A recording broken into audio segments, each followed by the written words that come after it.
Hati-hati guys, ini penting banget. Barang siapa yang keluar pada saat malam Rebo Wekasan, maka dia akan mendapatkan bencana dan musibah. Dijelaskan dalam sebuah kitab bahwasanya Allah akan menurunkan 320.000 bencana musibah ke bumi, dan itu akan jatuh di Rabu terakhir di bulan Safar. Tidak, kita akan mendapatkan bencana di hari Rabu terakhir di bulan Safar. Lantas gimana dengan para penjual kaki lima? Lantas gimana dengan Pak Satpam yang jaga depan BCA sebelah sana? Terus lantas gimana para penjual martabak? Terus kalau misal pacarnya mau caper depan calon mertua gimana dong? Tidak. Apakah semuanya itu benar? Maka mari kita bahas. Kalian pasti udah sering denger kan tentang Rebo Wekasan. Saya juga heran banget sih, kok bisa ada beberapa kreator agama tuh yang nge-share aja biar rame mungkin, atau mungkin dia nggak tahu ilmunya, maka semoga dia nonton video ini. Dijelasin bahkan kalau Rebo Wekasan harus sholat Rebo Wekasan, harus baca ini 7 kali, ini 10 kali, Al-Falaq, An-Nas, Al-Ikhlas, Yasin, dan lain sebagainya harus dibaca semuanya. Bahkan sampai dijelasin dalam kitab Kanzun Najah was Surur. Dan perlu kalian ketahui bahwasanya tidak ada hari sial di dalam Islam. Semua hari yang Allah ciptakan itu baik, dan kita diperintahkan untuk berikhtiar dan bertawakal. Allah mengatakan, "Wa may yatawakkal 'ala Allah fahuwa hasbuh."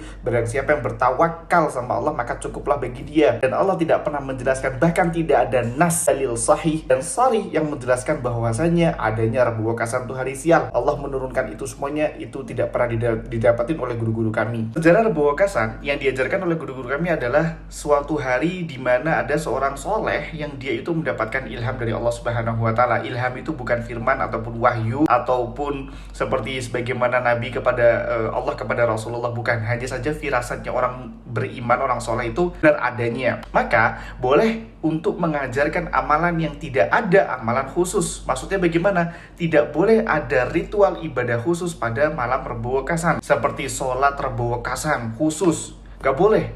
Maka kalau sampai diadakan ataupun diberikan amalan-amalan khusus pada malam sial yang dianggap sial, maka ini bisa jatuhnya adalah bid'ah. Terus kemudian apakah semuanya itu bid'ah? Maka jawabannya tentu tidak. Ada beberapa amalan yang diperbolehkan untuk lidaf'il bala, untuk menghindarkan kita dari bala. Misalnya contoh, kita keluar dari rumah, kita baca bismillah tawakkaltu 'ala Allah. Setiap hari kita diminta untuk meminta perlindungan kepada Allah.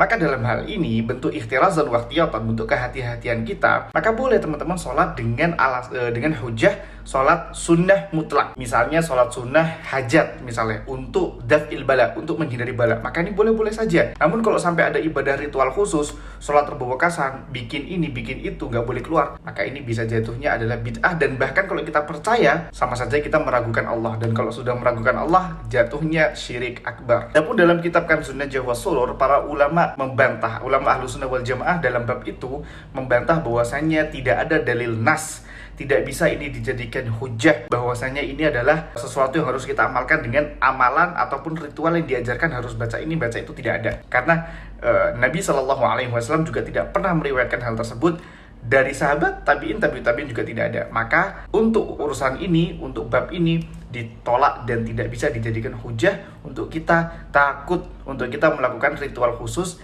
di Rebo Wekasan. Maka lantas yang bisa kita benarkan, yang bisa kita ambil daripada orang-orang yang menyebarkan tentang amalan Rebo Wekasan adalah hanya sholat sunnahnya saja. Kalau baca Quran, masa kalian baca Quran kalau ada itu aja? Apakah setiap hari kalian gak baca? Apakah setiap hari sebelum tidur kalian tidak baca trikul? Haruskah sesuatu khusus dulu baru kalian baca? Maka jawabannya adalah tidak. Boleh kalian mungkin bentuk tadi kehati-hatian sholat sunnah, sholat mutlak, sunnah mutlak, yaitu sholat hajat, tujuannya daf'il bala, maka ini diperbolehkan. Bukan usolli sholat lidaf'il bala fi Rebo Wekasan. Ini nggak ada. Jadi buat teman-teman semuanya, lebih berhati-hati dalam mengambil informasi agama dari kreator-kreator dakwah yang baru-baru bermunculan. Saya tidak mengatakan semuanya salah, dan saya juga tidak mengatakan diri saya benar secara totalitas. Ada kesalahan dari saya, silakan ditegur. Tapi buat teman-teman, buat para kreator agama, kalian menyebarkan agama loh, yang dimana itu bisa menjadi letak jariah, entah dosa, entah pahala. Dan caranya bagaimana? Silakan bertabayun kepada guru-guru kalian. Apakah hal ini benar? Apakah kalian nge-share amalan yang ternyata itu palsu, maudhu, dan ternyata itu mungkar? Karena tanggung jawabnya adalah pada diri kamu. Jika ada orang yang melakukan bahkan ketakutan gara-gara nonton konten kamu, maka dosanya, maka akibat dari apa yang dia lakukan yang itu bernilai dosa juga dapatnya ke kamu, juga sampainya juga ke kamu. Semoga bermanfaat. Barakallahu fikum.